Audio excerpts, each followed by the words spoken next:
নপাড়া বরানগরে forward colony সার্বজনীন দুর্গোৎসব কমিটির তরফ থেকে রীতিনীতি মেনে উদযাপিত হলো দুর্গাপুজোর খুঁটি পুজো। এই খুঁটি পুজো উপস্থিত ছিলেন এলাকার বহু মানুষ। মহিলা থেকে শুরু করে সকলে মিলে পুজোয় মাতল ঢাকে কাঠি পড়ার সাথে সাথে এবছরে ফরওয়ার্ড কলোনি সার্বজনীন দুর্গোৎসব ৭৫তম বর্ষে পদার্পণ করলো।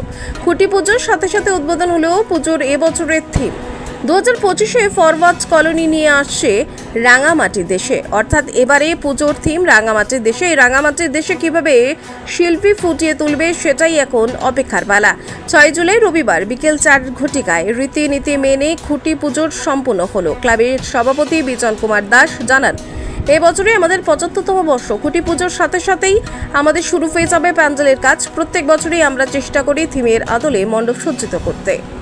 মানে যে জায়গাটার মাটির রং রাঙা লাল মাটির দেশ যেটাকে বলা হয়, সেই জায়গায় আমাদের দেশে কিছু জায়গা আছে যেখানে এই মাটির রংটা লাল হয় বা অন্য মানে ঠিক লাল নয়, পিঙ্কও হতে পারে। সেই রকম জায়গাকার যে কিছু সিনসিনারি, এর চেয়ে বেশি কিছু বলবো না, ওগুলো একটু থাক। সেইগুলো নিয়ে এই বছরে আমাদের থিম। থিমের মাধ্যমে কি বার্তা দিতে চাইছেন? থিমের মাধ্যমে ওই শ্রেণীটাকে একটু তুলে আনতে চাইছি। ওদের কিন্তু কৃষ্টি সংস্কৃতি অনেকটা আমাদের চেয়ে একটু আলাদা এবং ভীষণ ভালো আর কি। সেগুলোকে আমরা তুলে রাখতে চাইছি। আমাদের এবছরে ওখান থেকে কিছু সরাসরি আমরা নাচের লোক আনবো, যারা এখানে নাচের অনুষ্ঠান করবেন। ভিড় সামলাতে কি কি পরিস্থিতি আপনারা আয়োজন করছেন? অন্যান্য বছরের মতো এবছর আমাদের গার্ড থাকছে, নিজেদের ভলেন্টিয়ার থাকছে এবং পুলিশের লোকও আমাদের সঙ্গে হেল্প করে।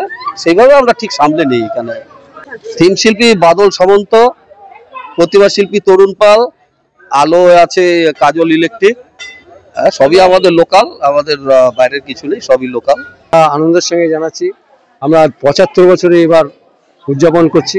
এই ৭৫ বছরে এখানে অনেক দীর্ঘদিন ধরে সিনিয়র অনেক যারা ছিলেন, তারা দুর্গাপুজো করে আজকে হয়তো তারাও চলে গেছেন। তাদের স্মৃতি ধরে আমরা আস্তে আস্তে এই পুজো খুব ছোট হতো, এখন আর সেই ছোট থেকে আজকে আমরা এমন একটা আকার করেছি, আস্তে আস্তে অনেক বড় হয়ে গেছে পুজো। প্রচুর মানুষ জানে এই অঞ্চলে যে আমরা আজকে এই সার্বজনীন দুর্গোৎসব খুব বড়ভাবে করতে চলেছি, এবং সেটাকে ধরে রাখবার জন্য আমাদের এই কলোনির অধিবাসী বিন্দুদের নিয়ে আমরা অক্লান্ত পরিশ্রম করে সকলের সবাই সহযোগিতা করেন বলে আমরা এই পুজো ধরে রাখতে পেরেছি। পুজো শেষ হওয়ার সঙ্গে সঙ্গে যখন আবার আরেকটার সূচনা হয়ে যায়, তখন থেকেই তো মনে আনন্দ, আর কাঠি বাজলে তো আরো বেশি আনন্দ। তারপর এবছর আমাদের ৭৫ বছর। আর থিমটা তো শুনলেনই, রাঙা মাটি। তার মানে কি, রাঙা কথাটার অর্থ তো লাল, সেই হিসাবে মাটি আমাদের এটাকে আরো বেশি প্রজ্বলিত করতে পারবে। আমরা তাই আশা করছি ফরওয়ার্ড কলোনির সব অধিবাসী, সব ছেলেরা, আমাদের পাড়ার ছেলেরা সবাই ভালো উদ্যোগী।